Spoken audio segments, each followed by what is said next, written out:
Yeah, so that's what we get for going live. And we are live. And welcome once again to our second segment. This time we have colleagues from the English and Literature Department. May I first introduce them? They are all so pretty, very, very pretty. Yeah, my former students actually, huh? Oh my gosh.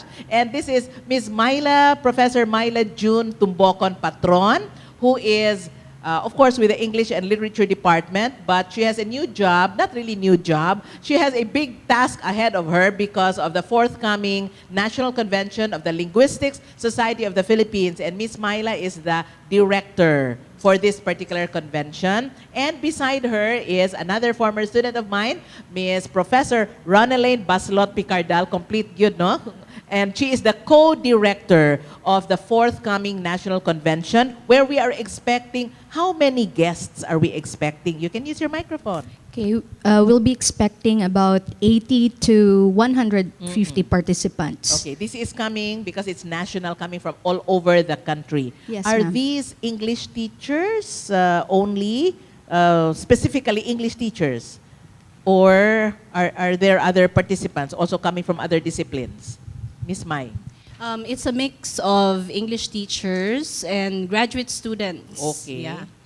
And other language practitioners are welcome. Yeah, anybody who is interested and who find the theme relevant. Okay, Yeah. yes. And we mentioned that this is being co-sponsored by the English and Literature Department as well as the Language Center that is under the English and Literature Department. Yes, we will talk about that in a little while. But maybe we can inform our televiewers what the theme of our convention is this year. Yeah, Okay, Miss so Ronnie. this year's theme is Asianization of English and English language teaching.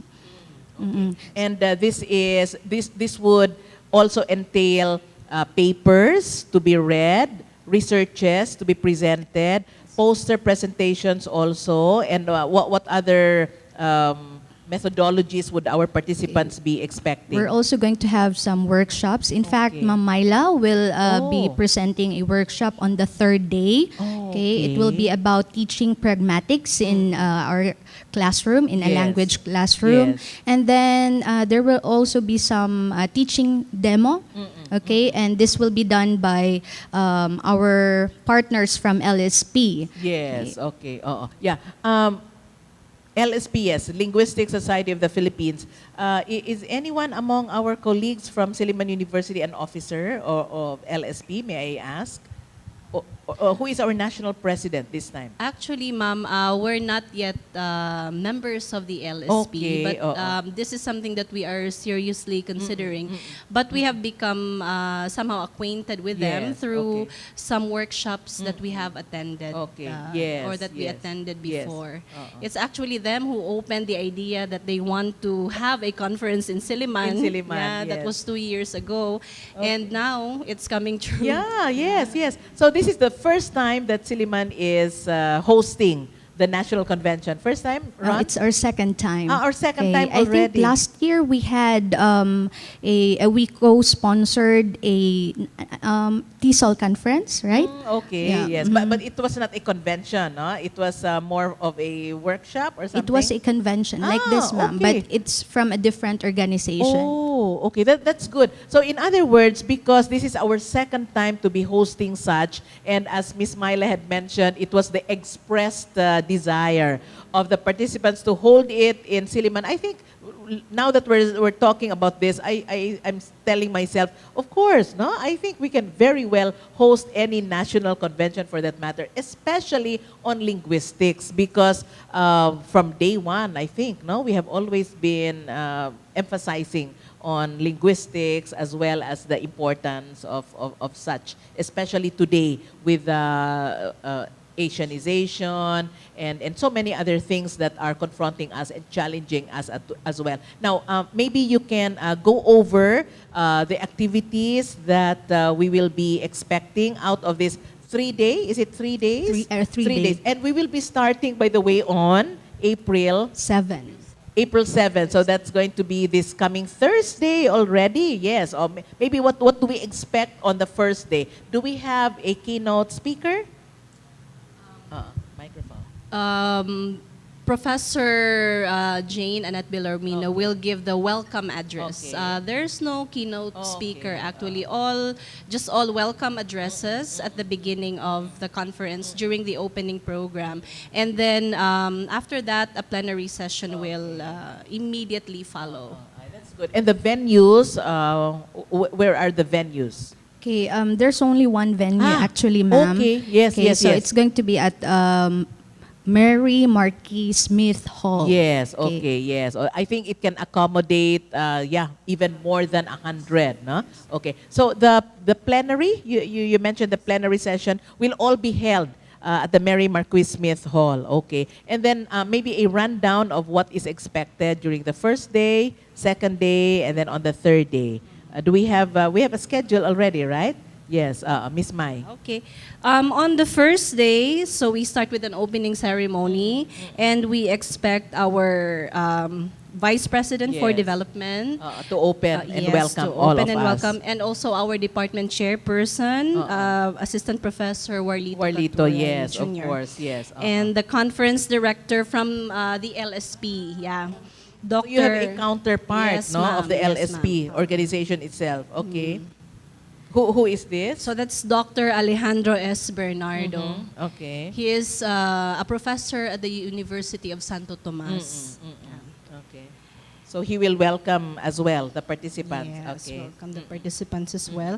Then after the opening ceremony, plenary session will follow immediately. Yeah, that which will be given by Dr. Christopher Conlan. Yeah, he is formerly from Curtin University, and he'll be talking about transcribing spoken data. Very sounds interesting practical. topics, huh? Yeah. Okay. That's implications for research into Asian Englishes and the development of English language teaching policy in multilingual Asian countries. Yeah. That's all on the first day. Yeah. After that, ma'am, we will have several parallel sessions. Okay. So parallel, in other words, they will occur all at the same time? But all in that particular venue? How will the participants be divided?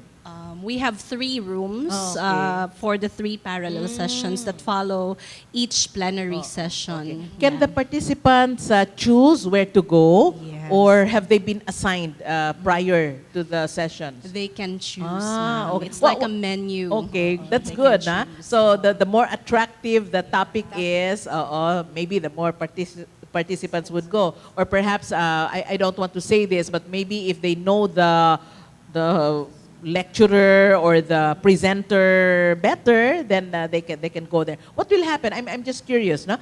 What will because it's not the first time that we're also having such parallel sessions anyway in other conventions. But what happens if one session does not have too many participants? That actually happens, ma'am. Okay. Um, Yes.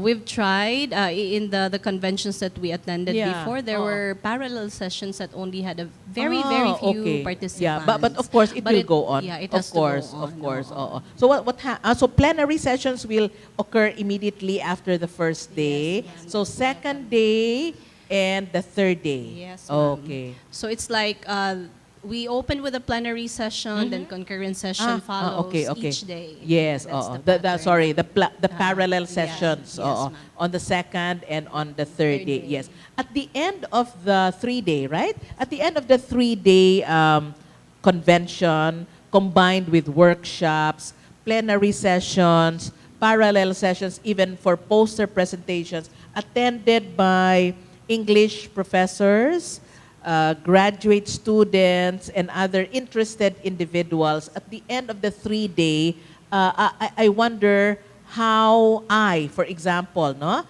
as an ordinary participant, would be able to bring this home with me to my workplace and apply what I have learned. Maybe in some of the sessions, maybe, no? I wonder. Since our theme revolves around the Asianization Okay. of English, there could be a lot of implications on language teaching, language policies, especially that right now we are facing a very huge educational reform, which is K to 12, Yes. and that's coupled with ASEAN in the ASEAN Integration 2015. And I think one of the main purposes of this conference and other conferences with this kind of theme is to open the minds of educators as well as other individuals that right now English is no longer just owned by the Queen. It's no longer the Queen's language. Or Great Britain, no? Or Yes. England for that matter. Yes. Okay. Because we've colonized English already. Yeah, we have the different varieties of English. We have the Philippine English, we have the Singaporean English, and these are together called the world Englishes. Yeah, World Englishes. Yes, the world Okay. Englishes. Okay. And Very interesting, no? and so right now, what we are trying to promote is a balanced perspective on the different varieties of English. That actually, we have what we call as Filipino English, and well, for all we know, the English that we use or the vocabulary that we use day to day aren't actually originally English, but Filipinized Yes, English. exactly. Yeah, for Oo. example, salvage. Ah, Salvage, yeah, my di ba, goodness. Mano? Yeah. Oh, Kaning what does it salvage. mean? What Oo. does it mean? Salvage means to save, right? Yeah, to Okay, save. But in Filipino, it has taken the meaning of summary execution or Yes, something exactly. like that. Oo. So that's Filipino English. Yes, But we okay. understand each other. even if I we use say- salvage in that particular Oo, di ba? manner.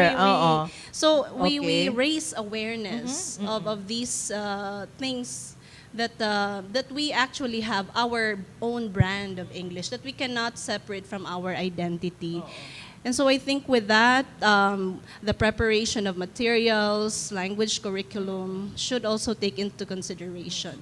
Will Yeah, this mean then that in preparing for the senior high school, we also need to inject all these considerations in our preparation of our teaching materials, our syllabi, Ron? I think this will be very helpful to, Yes. especially those who will be teaching senior high, because I Yes. believe many of the teachers they seem to not really have an idea yet of what's going to happen in senior high. So in June, this coming June, yeah, no? this Can you coming June. imagine? So we have barely 2 months to prepare. Yes. So by attending this seminar, so they will be able to gain insights on how they can prepare materials that will address the so-called Asianization of the English language. Okay, particularly that there will be findings of research studies on how to improve or how to be able to fit in certain classroom activities that will actually be very useful to our students. I am sure. And while Miss Myla here was talking about Philippine English, Singaporean English, English, American English, and others, how can we forget our own Silliman English? Can you imagine, no? So all of this actually will prove very challenging, not only for our students, and I'm talking about this as a whole, no, not only for Dumaguete and so on, because this is a national convention after all, and also us who are teaching this particular language. Yes, I am always tempted to say that you never can tell what will happen in a particular situation until you have been immersed yourself in it, no? So you were mentioning about the preparation for senior high school, the Asianization of English, and isn't it that we're supposed to be partners also for senior high, no?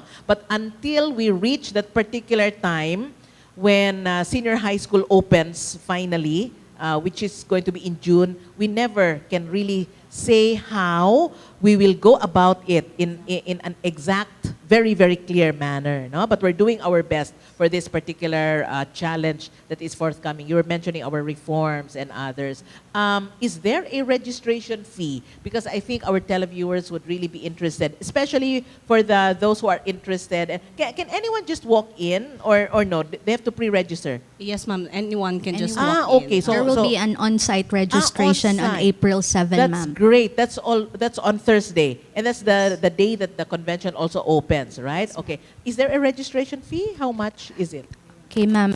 For LSP members, okay, it will be 3,500 pesos. And that covers It covers the conference bags, Okay. two, Kit, the three, kit yeah, the maybe. kit, Uh-uh. 3 lunches, Okay, and uh-uh. 5 snacks, and Okay. a certificate. Okay. And then, of course, the materials, no, that you will be getting. I think Yeah. that's pretty reasonable, no? And then, so 3,000, anyone can just walk in. Yes, An ma'am. on-site registration, okay? And then, our visitors, because we should be expecting about 100, so at least our students and everyone in Silliman University and even in Dumaguete should also be ready to welcome these visitors, especially first-timers in Dumaguete, no? How did we have some like helpful tips for our first-time visitors to Dumaguete? Did you tell them something about Dumaguete and Silliman University in advance, or they can discover it for themselves when they come? Actually, somehow I think, ma'am, they have done their own research. Okay, for it, yeah, it's very oo. easy to. Yeah. But we're planning to give them a campus tour. Yes, Yeah. okay. And maybe if it will work out, Mm-mm. a city tour. Yeah. If it works out. Yes, yeah. Now that we're preparing for senior high school, now that the campus is also like speak and span, no? And after the graduation, and while we're also preparing for enrollment, I think this is a good time to also, promote the programs that we have. Yeah, talking about programs in the English and Literature department, we have several certificate programs, right? Maybe this is also a good time for us to mention what these are, among others. Although I have actually also invited Professor Warlito Katuray here to expound on our certificate programs. But I think this would be a good time to reiterate. Yeah. Right now we're offering the certificate for TESOL, yeah, a Okay. certificate in TESOL, and that's taken for I think 48 hours Okay. in 5 months. In this kind of offering, the students are able to take major subjects that we offer in a particular semester, and as for the number of units, yeah, I think that's around 40 units. 40? Yeah. 40. That's something I am not very sure about, ma'am. Okay. That's good, no? And then I think we have had some promotions also on other certificate programs that we're offering at the English department. And then while we are talking about a national convention, we are also expecting the National Summer Writers Workshop, right? In May. So can you imagine, you have your hands full actually in the English department, not to mention the many preparations we're doing for senior high school and others. Now that we're also talking about certificate programs, at this particular, I think this would be an opportune time for us to also promote our contact center services NC2 certificate that is being offered now. It's ongoing, and the classes are being held at the College of Mass Comm. We will soon be done with the first batch, and the second batch will open by April 25. And that's not too long for a certificate program. Yes, if it's several hours, but one can already finish it in like say 2 or 3 weeks. Of course, it's an intensive program. No, we have many of our teachers, students also, and other interested individuals who are currently taking that one. Yes, so I think at this particular time we can invite our televiewers and all those who may be interested to attend our convention. Yeah, Miss Mai and then Miss Ronnie.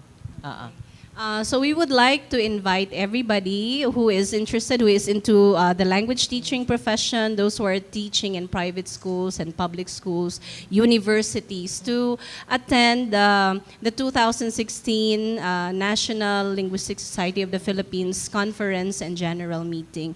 The theme is Asianization of English. Okay. Very And, relevant, yeah. And then Ron, maybe Okay, you can and, add so something. we will have an on-site registration on April 7. So for non-LSP member, the registration fee is 4,500 pesos. So the registration will start at 8.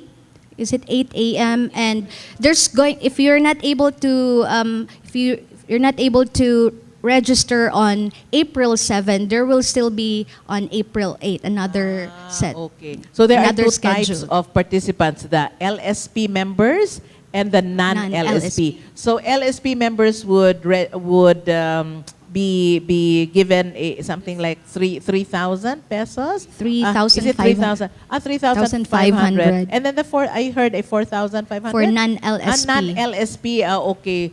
But how does one become an LSP? By the way, member, they have to. They can actually register, ma'am, online. Okay. Registration is around 700 individual registration. Okay.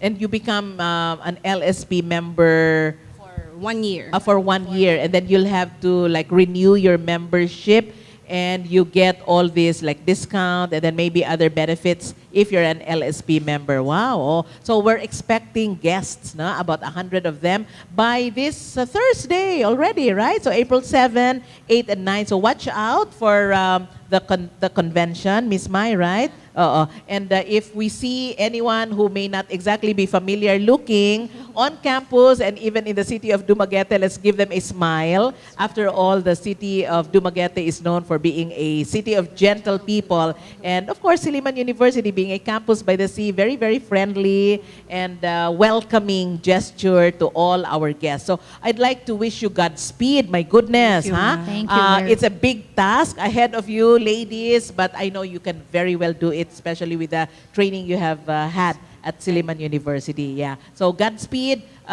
Good luck in your undertaking, and especially as we prepare also for senior high school, and the many discussions that will emanate from the 3-day convention. We hope that our teaching also of the English language would be in consonance with what we call as Asianization. Yes, so thank you once again, Ms. Thank you, Myla ma'am. Tumbocon Patron and Ms.